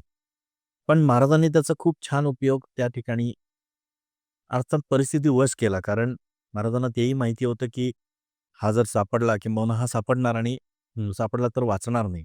त्यामुळे ते हौसेने कोणी करत नाही. हां. ते परिस्थितीमुळे करावं लागलं. आणि तसं त्याने आणखीनही एकदा केलेलं आहे. आग्र्यावरून सुटताना ते जेव्हा ज्या संध्याकाळी बाहेर पडले, त्यावेळेला त्यांच्या जागेवर हिरोजी झोपलेला होता ओके. आणि महाराजांच्या हातात जे कडं असायचं, त्याचा फक्त हात बाहेर होता. ओके. मदारी त्याचे त्यांचे पाय चेपत बसलेला होता. हात बाहेर होता, त्या हातामध्ये महाराजांचं कडं होतं. ओके. हां. आणि जेव्हा ती पहारेदार असणारी माणसं जी काही येऊन बघून गेली, तेव्हा त्यांना दिसलं की ते आपले झोपलेले तर नाही. त्याच्या आधी त्यांनी आजारी पडण्याचं जे काही नाटक केलेलं होतं, त्यामुळे ते झोपलेत असंच त्यांना वाटलं. आणि नंतर मग अंधार पडल्यानंतर जी दिवे लागणीची वेळ असते, ज्या वेळेला अंधार पडतो आणि अजून दिवे लागायचे असतात, त्यावेळेला मग तिथं ती बाकी मग सगळी तक्क्या-बिक्क्याची रचना करून हे दोघं जण आम्ही औषध आणतो, त्यांना जात तर डोळा लागलाय, तुम्ही त्यांना कोणी उठू नका म्हणून सांगून हे दोघं बाहेर पडले. ओके. आणि शब्दशः आत सगळं रिकामं झालेलं होतं त्यावेळेला. त्यामुळं पण मी त्याच्या पलीकडे म्हणतो, की प्रत्यक्षात बॉडी डबल हा जरी भाग असला, तरी आपल्याला कित्येक वेळेला असं दिसतं, की त्यांच्यासाठी म्हणून मारायला तयार झालेली जी माणसं होती ना, ती सगळी बॉडी डबलच होती की. हां. की कोण होते वेगळे? प्रति शिवाजीच. हां. महाराज जर पावनखिंडीत थांबले असते, तर काय झालं असतं? त्यामुळे त्यावेळेला उभं राहिलेले बाजी प्रभू ते त्याच्यानंतर तो रायाजी बांदल हे कोण आहेत? हे बॉडी डबलच आहेत. हां. आणखीन अशा कित्येक वेळेला अशा युद्धांच्या मध्ये जी माणसं महाराजांच्या बरोबरती होती, ज्यांनी महाराजांना त्या काळी त्या सगळ्या याच्यामध्ये शाहिस्ते खानाच्या छाप्याच्या वेळेला काय आहे? हं. त्यावेळेला त्या सर्जेराव जेऱ्यांनी अंगावर वार घेतलेला होता. महाराजांच्या अंगावर आलेला वार त्यांनी स्वतःच्या खांद्यावर घेतलेला होता. ओके. तो बॉडी डबलच आहे की. म्हणजे महाराजांनी ते एक प्रति शिवाजी तयार केले होते सगळे किंवा तयार झाले होते म्हणा. आपण फार पॉप्युलर टर्म नको वापरायला. ओके. हां. कारण एवढे जर प्रति शिवाजी महाराज तयार झाले असते ना, तर महाराष्ट्राचा इतिहास कुठल्या कुठे गेला असता. तर ते ती एक त्या व्यक्तिमत्वाची जी काही जादू होती ना, किंवा त्या व्यक्तिमत्वाचा एक जो ऑरा होता, हां. त्या ऑरामध्ये ही माणसं त्याच्यामध्ये बरोबर अपेक्षित असं वागत होती आणि त्या कालखंडापर्यंत ती तशी हं. राहिली पण. त्यामुळं एक ज्याला आपण म्हणतो ना, की त्या व्यक्तिमत्वाच्या आदर्शांच्या प्रकाशामध्ये तो प्रकाश जिथपर्यंत जातो, हं. तिथपर्यंत माणसं न अडखळता चालतात. ओके. हां, जे आपण साध्या रस्त्यावरचं उदाहरण घेतलं ना, हं. तर एका स्ट्रीट लाईटपासून दुसऱ्या स्ट्रीट लाईटपर्यंतचा जो प्रवास असतो, हं. तो आपण त्या पुढच्या स्ट्रीट लाईटपर्यंत जाईपर्यंत तो उपयोगी पडतो आपल्याला. हं. पण मधलाच जर एखादा स्ट्रीट लाईट बंद असेल, तर तेवढा काळ अंधारात चालत जावं लागतं आपल्याला. तसं ते त्या कालखंडामध्ये पण पुढच्या आपल्याला इतिहासाच्या टप्प्यात आपल्याला हे असं दिसतं, हं. की हा महाराजांचा स्ट्रीट लाईट गेले 350 वर्ष चालूच आहे. हं. तो अजूनही प्रेरणा 300 वर्ष देतो हां, आपल्याला. तो अजून 300 वर्ष चालू राहणारच आहे. हं. पण तुम्हाला जर त्याच्या उजेडात काही स्वतःचं व्यक्तिमत्वाचं हे करायचं असेल, हं. तर तुम्हाला त्या स्ट्रीट खाली जाऊन जाऊन उभं राहिलं पाहिजे. तो तुमच्याकडे चालत नाही येणार आहे. आपल्याला तिकडे जावंच लागेल. आपल्याला तिकडे जावं लागेल. तर तुमचं रायगडावरती पण एक पुस्तक आहे. हं. तर मला कधी-कधी ना असा प्रश्न पडतो सर, की आपल्या महाराजांचा किल्ला रायगड, जो आमच्यासाठी तरी पंढरपुरासारखा आहे. तर तिकडे असं काही करता आलं तर, की ज्यावेळेला महाराज होते, त्यावेळेचा आपला रायगड कसा होता? तसं आपल्याला काही बनवता आलं तर? नाही, नाही. त्याच्यात हा विषय आता खरं तर आपल्या अखत्यारीतलाच नाही. तरी पण पण एक हां, प्रयत्न. नाही, प्रयत्न नाही, ती ती पुन्हा कवी कल्पनाच राहील. कारण शेवटी कसं आहे, त्याच्यामध्ये इतक्या गोष्टी हे असतात. मी स्वतः म्हणजे दुर्ग संवर्धन समितीचा महाराष्ट्र राज्याचा सदस्य होतो हं. 2 वर्ष. त्यामुळे मला ते माहिती आहे या सगळ्या गोष्टींच्यामध्ये. त्याच्यात खूप खाती इन्व्हॉल्व असतात. हं. त्याच्यामध्ये वन खातं असतं, त्याच्यामध्ये सांस्कृतिक खातं असतं, त्याच्यामध्ये पर्यटन खातं असतं, त्याच्यामध्ये वर्ल्ड हेरिटेज आलं. पुन्हा तो ते वर्ल्ड हेरिटेज. ह्या सगळ्या गोष्टींच्या मध्ये की नाही, हं. त्यांचे नियम, त्यांचे हे आणि सगळ्यात महत्त्वाचं मला असं लक्षात येतं, की तिथं काहीतरी शिवचरित्राला साजेसं व्हावं, ही आमची तर खूप वर्षापासूनची इच्छा आहे. म्हणजे सुरुवातीला तर माझ्या लेखातनं मी असं कित्येक वेळेला म्हणलेलं आहे. पण आता सातत्याने आम्ही जातो, आम्ही पाहतो. दिवसेंदिवस वाढती गर्दी आणि या सगळ्या ह्याच्यामध्ये लक्षात येतंय, की ते आता शिवचरित्राविषयी भव्य-दिव्य काही व्हावं ही कल्पना खूप चांगली. पण आता असं दिसतंय, की ती जी काही लक्षावधी लोकांची गर्दीवरती येतीये, त्यांच्या मूलभूत गरजा तरी आम्हाला आता पुरवता येणार आहेत का नाहीत? हो, जे आहे ते सांभाळण्याची गरज हां. आहे. म्हणजे आता वर येणाऱ्या लोकांना अक्षर म्हणजे मागच्या 6, 7, 8 जानेवारीला म्हणजे या वर्षीच्या जसं 25च्या मी रायगडावरती होतो. माझ्याबरोबर एक मुंबईचा ग्रुप होता. अक्षरशः त्या दिवशी रात्री 150 एसटी खाली उभ्या होत्या. 150 आणि गडावरती जवळ-जवळ 15,000 मुलं होती सहलीची. ओके. आता या 15,000 मुलांना आम्ही पाणी कुठून देणार आहे? त्यांच्या शौचालयाची काही व्यवस्था आहे का?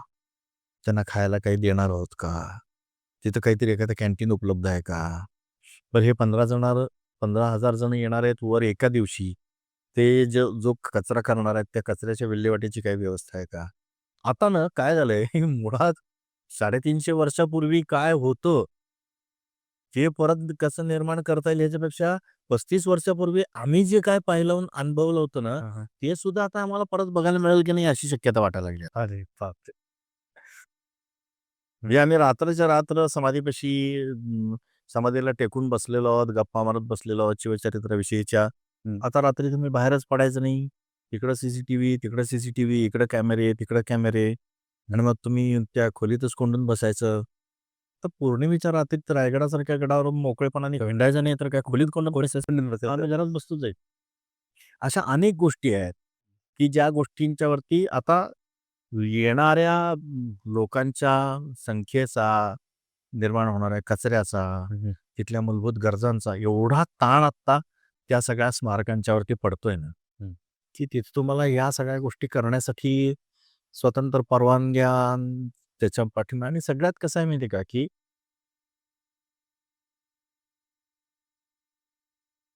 मी दुर्दैवाने एक गोष्ट नमूद करतो. शासकीय पातळीवरती होणाऱ्या घोषणा हं. सर्वसामान्यांच्या असणाऱ्या अपेक्षा, शिवभक्तांची असणारी दृष्टिकोन आणि मुळात गडावर असलेली वस्तुस्थिती, हं. हे सगळं इतकं वेगवेगळं आहे. आणि त्यात सगळ्यात पुन्हा जर काही निर्णय शासकीय पातळीवरती घेतले गेलेच, तर ती राबवणारी जी मंडळी आहेत ना, हं. त्यांना ते आतून तितकंसं व्हावंसं वाटतंय का? हं. त्याच्यासाठी त्यांचे प्रयत्न आहेत का? का काहीतरी सांगतात आपलं आता हे काय जुनं घेऊन करायचंय, अशा भूमिकेने ती माणसं काम करतायत. असं काहीतरी, काहीतरी, काहीतरी इतकं त्याच्यामध्ये इन्व्हॉल्व्ड आहे ना, की एक कल्पना म्हणून ती खूप छान आहे, याच्याबद्दल वादच नाही. करता येणार नाहीये का? तर असं अजिबात नाही. हं. आजही ते करता येण्यासारखं आहे.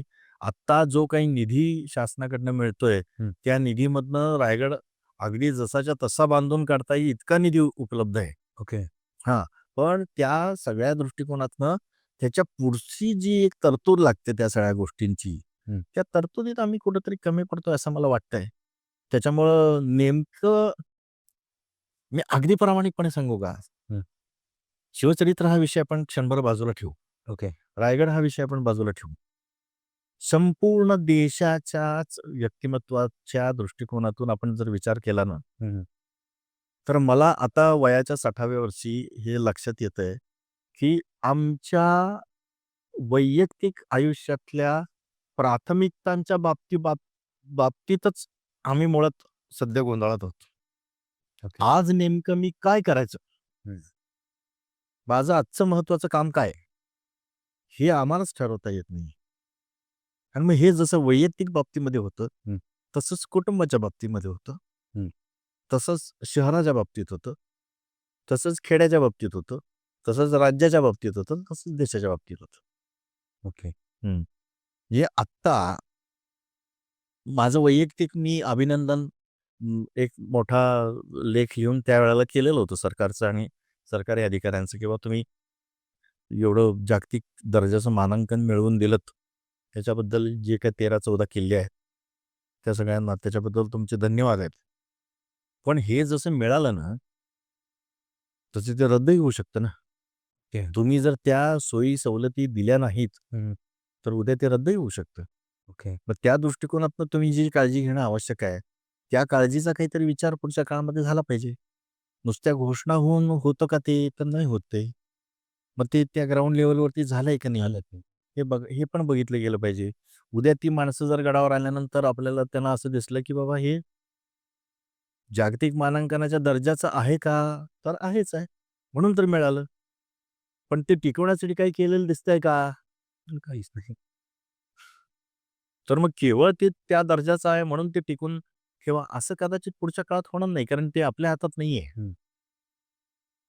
आपण प्रयत्नपूर्वक मिळवलंय त्याच्याबद्दल म्हणजे आपलं भाग्यही आहे, सरकारचं अभिनंदन पण आहे, अधिकाऱ्यांचे कष्ट पण आहेत, हे सगळं मला मान्य आहे. हं. पण ते नुसतं मिळवून चालत नाही, ते टिकवावं लागतं. टिकवावं आणि ते लागतं. टिकवण्यासाठी आपण जे करणं आवश्यक आहे, ते जर आपण पुढच्या काळात नाही करू शकलो, तर मग ते परत जायची नामुष्की येऊ नये दुर्दैवाने, एवढं मनापासून वाटतंय. आणि जसं तुम्ही म्हणालात, तुम्ही जो 35 वर्षापूर्वी अनुभवलेला रायगड होता, तो आता तुम्हाला दिसत नाही. तसं मी जो बघितलेला रायगड आहे, तो माझ्या मुलांना दिसेल की नाही माहिती नाही. मी खरंच आहे. त्याचं कारण असं आहे, की वाढती आधुनिकता जी आहे की नाही, हं. त्या आधुनिकतेचे दुष्परिणाम तुम्ही तिथं कशासाठी जाता हो? रायगडावरती. हां. महाराजांसाठी आणि एक म्हणजे हरल्यानंतरची तिकडे जाऊन उमेद भेटते ना सर.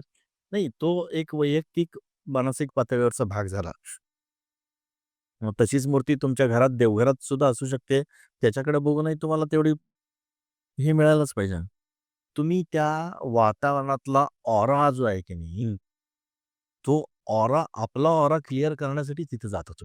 हं. आणि तो ऑरा जर आमचीच मंडळी तिथं जाऊन जर खराब करत असतील, तर मग तिथे येणाऱ्या सगळ्या गोष्टींचा जो प्रॉब्लेम आहे, जे आता कित्येक वेळेला मी वर्षातनं कमीत कमी 3 ते 4 वेळेला जातो. अजूनही जातो. पण प्रत्येक वेळेला उतरताना असं मनामध्ये येतं, की अरे, आज करावं आता. कारण आपल्याला जे जुने अनुभव आहेत, हं. ते जुने अनुभव पुसले जायला लागले आता. रात्र-रात्र आम्ही गडावरती टकमकवर बसलेलो आहोत, बाजारपेठेत बसलेलो आहोत. होळीच्या माळावरती बसलेलो आहोत. तर कधीतरी कोणीतरी येऊन काहीतरी उपद्व्याप करून जातं. त्याची शिक्षा सगळ्यांनीच भोगायची. हं. रायगड मुरवायचा असेल ना आत, हं. तर तो सगळ्या अंगाने, सगळ्या ऋतूमध्ये, सगळ्या कालखंडामध्ये, दिवसा, रात्री रात्री सगळा बघितलं पाहिजे तो. असं संध्याकाळी 5 ती काही गिरणी आहे. 5 वाजता भोंगा वाजला, की चला सगळे या. कामगार बाहेर, नवीन कामगार आत. असं आणि मग असं इतकं जर ते टेक्निकल होत गेलं ना, तर मला असं वाटतं, की त्याच्यातून मग मिळणाऱ्या प्रेरणा पण मग तेवढ्या पातळ होत होत जातात. जातात. तुम्ही म्हणालात तसं जर का रायगडावर जाऊन पौर्णिमेचं चांदणं नाही अनुभवलं तर मग फायदा काय? तर शेवटचा प्रश्न थोडा वेगळा घेतो. अ, महाराज आपल्या नेत्यांना कळले आहेत का? म्हणजे जे अ, मतं मागतात महाराजांच्या नावाने, ओके. त्यांना नक्की कळले आहेत का? बघा ना, मागच्याच महिन्यातली एक गोष्ट आहे, की मराठवाड्यामध्ये एका 7 वर्षाच्या मुलीवर अत्याचार केला जातो आणि त्या आरोपीला बेल देण्यासाठी जामीन देण्यासाठी प्रयत्न केले जातात. तर महाराजांच्यामध्ये शिवचरित्रामध्ये एक गोष्ट आहे रांझ्याच्या पाटलाची. महाराजांनी कडक निर्णय दिला होता, की हातपाय तोडून ह्याला पाठवा. तर एक ॲडव्होकेट म्हणून शिवकाल आणि आजचा महाराष्ट्र आपल्याला काय वाटतंय? हां, तशी एक वकील म्हणून बघायचं झालं तर तशी तुलना नाही करता येत आपल्याला. कारण शेवटी राज्य हे शेवटी कायद्याचं असतं. ओके. आणि प्रचलित कायदा जो तुमच्या त्या काळातला आहे, त्या कायद्याच्या तरतुदीनुसार तुम्हाला वागावं लागतं. हं. महाराजांच्या काळामध्ये तशा पद्धतीचा कायदा हा अभिषिक्त राजाच्या निर्णयांच्यावरती अवलंबून असल्यामुळं हं. रांझ्याच्या पाटलाचं तुम्ही दिलेलं उदाहरण खरं आहे. हं. महाराजांनी त्याचा चौरंग केला. आणखीन एक गोष्ट केली महाराजांनी. महाराजांनी त्या रांझ्याच्या पाटलाला त्याच्या गावामध्ये हं. त्याच्या पुतण्याला बोलावून सांगितलं, की याला अशा ठिकाणी नेऊन ठेवा, की येत्या जात्यांनी पाहिलं पाहिजे, हं. की स्वराज्यात स्त्रीवर बलात्कार झाला तर त्याचं काय होतं. ओके. आणि मग पुढं आपल्याला असं दिसतं, की 35 वर्षामध्ये हं. स्वराज्यात कुठेही बलात्कार नाही आहे. ओके. एक एक्झाम्पल सेट केलं. हां. याचं कारण असं आहे, की कायद्याचा म्हणून एक स्वतःचा धाक लागतो. हं. आणि तो धाक जर वाटत नसेल, हं. तर मग अशा गोष्टी वारंवार घडत राहतात. तर कायद्याचा धाक निर्माण व्हायच्या दृष्टिकोनातून काही गोष्टी आपण केलेल्या आहेत का? किंवा त्याच्या तरतुदी आहेत का? तर आहेत. पण आता कसं झालेलं आहे माहिती आहे का? पूर्वी हे महाराजांना शक्य होतं, कारण महाराजच निर्णय देणारे होते आणि एक्झिक्युशन करायला लावणारे पण महाराजच होते. ओके. आता कायदा एका स्वतंत्र ठिकाणी आहे. हं. एक्झिक्युशन करणारी मंडळी वेगळी आहेत. ओके. हे ते पोलिसांच्या मार्फत होतं. त्याच्यानंतर त्याच्यावरती निर्णय करणारं कोर्ट आहे. आणि पुन्हा त्या कोर्टात जे काही घडेल, त्याच्यावरती पुन्हा स्वतःचा एक अधिकार वापरणारी पुन्हा एक स्वतंत्र राजकारण्यांची संस्था आहे. ओके. हां, या सगळ्यातनं फिरून येईपर्यंत त्या सगळ्या गोष्टींचा मुळातला जो काही एक ग्रीव्हन्स असतो, जो गंभीरपणा असतो, हं. तो कमी होताना आपल्याला दिसतो. त्यामुळं या सगळ्यांनी एकत्रित काम करून या सगळ्यावरती विचार केला पाहिजे खरं तर. ओके. माझ्या क्षेत्रात जेवढं येईल तेवढं मी करेन असं म्हटलं तर ते तसं होणार नाही. होणार नाही. कायद्याचा धाक निर्माण ज्या क्षणी होईल, हं. त्या क्षणी हे प्रकार थांबतील ह्याच्याबद्दलही वाद नाही. पण तो धाक निर्माण होण्यासाठी काही आत्ता दुर्दैवाने असं दिसतंय, की एखादी गोष्ट एखाद्या माणसाच्या बाबतीमध्ये घडली हं. आणि त्याच्यासाठी काही एक समाजमनाचा म्हणून एक कानोसा म्हणून काहीतरी एखादा हे केला, की पुन्हा त्या माणसाची बाजू घ्यायला उभारणारी जी समाजातली मंडळी आहेत ना, त्याच्यामध्ये स्त्रिया पण असतात. हो. म्हणजे मग त्यांना तरी त्या मुलीचं दुःख कळलंय का नाही? असा एक विषय सगळा ह्याच्यामध्ये निर्माण होतो. मग ते त्या कायम करणाऱ्या पोलिसांना पण मग ते घाबरत सगळं करावं लागतं. न्यायालयामध्ये मग न्यायालयाच्या आधीच आपल्याकडे आता मीडियाची ट्रायल सुरू होते. हं. मीडिया त्याच्या घरी जातं. हं. हां, त्याला किती बहिणी आहेत, त्याला किती भाऊ आहेत, ते कसे उपाशी मरतायत, मग त्यांनी त्या दिवशी कशासाठी केलं असेल, हं. आता त्याचं वय 35 झालंय, मग त्याचं लग्नच झालं नाही. मग ते हे हे असलं काहीतरी मीडिया ट्रायल सुरू होते त्याच्यामध्ये. त्याचा एक अनपेक्षित म्हणा किंवा एक असं प्रेशर पुन्हा या न्यायसंस्थेवरती येत राहतं. ओके. असं बरेच गोष्टी त्याच्यामध्ये इन्व्हॉल्व्ड आहेत. म्हणून ते आपल्याला शिवकाळाची आणि आत्ताची तुलना नाही करता येणार किंवा शिवकाळासारखं खाटकीन घ्या एकदम तलवार आणि त्याचे तोडा हातपाय असाही निर्णय कोणाला करता येणार नाही. कायद्याच्या कक्षेत राहून पण परिणामकारकरित्या या प्रश्नांच्या सोडवणुकीकरता जेव्हा प्रशासन, पोलीस, न्यायव्यवस्था ही एकत्रितपणे काम करेल आणि रिझल्ट त्याच्यामध्ये राजकीय हस्तक्षेप होणार नाही, त्यावेळेला हे प्रश्न सुटायला मदत होईल. ओके. हां, रिझल्ट भेटेल त्यावेळेला. प्रश्नच ठीक आहे सर. खूप छान झाला पॉडकास्ट. आपण आलात आणि इतकी सुंदर माहिती दिली. त्याबद्दल आपले खूप खूप धन्यवाद. जय शिवराय. जय शिवराय.